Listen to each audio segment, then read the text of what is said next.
उत्तराखंड विधानसभा चुनाव के प्रचार का आखिरी दिन है और इससे पहले नेता अपनी अपनी कसरत कर रहे हैं। तमाम तरीके से जनता को लुभाने की, रिझाने की कोशिश हो रही है। हरीश रावत ने लाल कुआं में बीजेपी को एक बार फिर करारा झटका दिया है। कई महिला नेता कांग्रेस में शामिल हुई हैं। हरीश रावत को ये लग रहा है कि कांग्रेस के साथ जिस तरीके से लोगों के जुड़ने का सिलसिला चल रहा है, तो उससे पार्टी की जीत की संभावनाएं और ज्यादा बढ़ जाएंगी।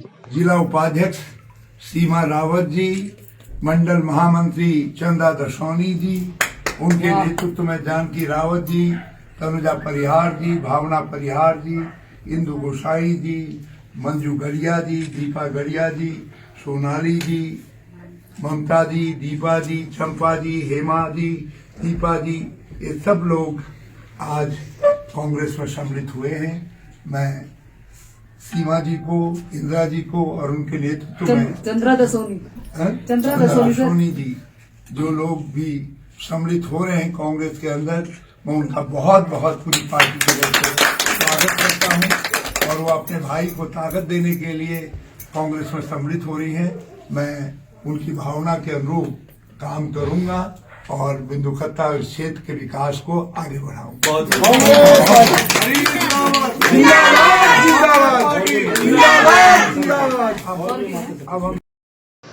चुनाव जीतने के लिए हर कोई दम भर रहा है, लेकिन सवाल यही कि इस बार जनता किसके साथ जाएगी, क्योंकि 14 तारीख को मतदान है और उससे पहले घमासान छिड़ा हुआ है। अलग अलग मुद्दों के सहारे, अलग अलग तरकीबों के सहारे नेता एक दूसरे पर हमले भी कर रहे हैं और ये कोशिश हो रही है कि किसी तरीके से इस बार जीत हासिल कर ली जाए। उत्तराखंड हमारे भारत का एक ऐसा जीवंत राज्य है जिसकी संस्कृति और विरासत सदियों से भारतीय सभ्यता के मूल में समाहित रही है।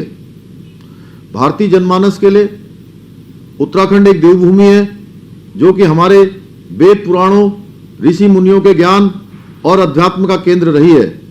भारत के कोने कोने से लोग बड़ी आस्था और भक्ति के साथ उत्तराखंड आते हैं। चुनाव के दंगल में अपने अपने को दमदार बताने के लिए अलग अलग तरीके की तरकीब अपनाई जा रही है। कांग्रेस नए नए वादे लेकर आई है, तो बीजेपी भी सपने दिखा रही है और सपनों की इस सियासत के बीच आखिरकार भरोसा फिर से कार्यकर्ताओं पर ही टिक गया है। बूथ जीतो, चुनाव जीतो, इसी प्रार्थना के साथ मैं अपने सब बूथ अध्यक्षों और बूथ पर तैनात बूथ के सभी सहयोगियों से, अपने चुनाव एजेंटों से ये प्रार्थना कर रहा हूँ कि पूरी शक्ति लगाइए। अब कुछ ही घंटे शेष हैं निर्णायक युद्ध जीतने में।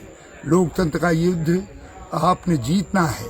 कांग्रेस आपके सहारे इस युद्ध को जीतेगी। हम आप पर निर्भर हैं। अब सारी लोकतांत्रिक संघर्ष का निचोड़ बूथ पर आकर के आपके कंधों पर आ गया है और आपको विजय हासिल करनी है। पूरी पार्टी की शुभकामनाएं इस काम में आपके साथ हैं। बूथ जीतो, चुनाव जीतो। जय हिंद, जय उत्तराखंड, जय उत्तराखंड। मुकाबला कांटे का है और नेता अपने अपने तरीके से बातें कर रहे हैं, लेकिन उत्तराखंड की जनता हमेशा से समझदार रही है और वो सरकार चुनते वक्त बहुत सारे पहलुओं का ध्यान रखती है। इस बार भी उम्मीद यही है कि जनता अपने तरीके से फैसला सुनाएगी और हमारी भी अपील यही है कि 14 फरवरी को घरों से बाहर जरूर निकलिए, अपने अपना वोट जरूर दीजिए। मतदान आपका अधिकार है, उसका इस्तेमाल कीजिए और अगले 5 साल के लिए आपको ही अपनी सरकार चुननी है।